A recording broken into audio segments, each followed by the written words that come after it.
nos reuni, di parte UNOCA nos reuni ave cu formador.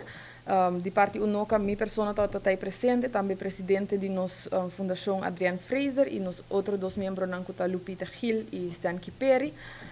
Nós a 13 dilante para formador e 3 pontos nanku mais tá concerni UNOCA, entre outros é parte que UNOCA a último ano subsídio a barra e caminho que nós reparar que essa tem efeito negativo riba lo que tá inversão nanku tá guarda assim no setor cultural.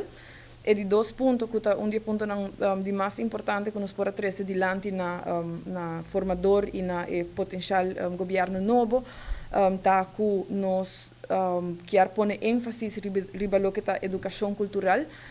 Educação cultural é o último ano em que sempre está agora trazer adiante, que é parte importante de lo que tá vira o desenvolvimento cultural de Aruba, pero nós não tá suficiente ação tá agora tomar em direção de lo que tá educação cultural. Nós queremos como UNOCA, nós queremos cultura de lo que tá enseñanza formal, lo que tá de kleuter, tecu, universidade, educação avançada.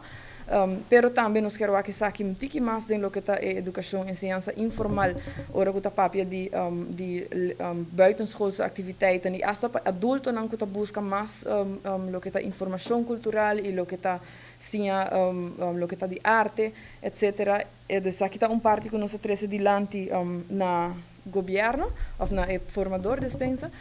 E o último ponto que nós trazemos adiante está também a possibilidade para UNOCA por buscar mais fundos na CETA de Holanda, União Europeia, fundos comercial para assim nos por ajuda a engrandecer e fundos que nós temos disponível para UNOCA por seguir invertir no setor cultural, mirando que nós temos a infraestrutura para dar fundo e para subsidiar projetos cultural.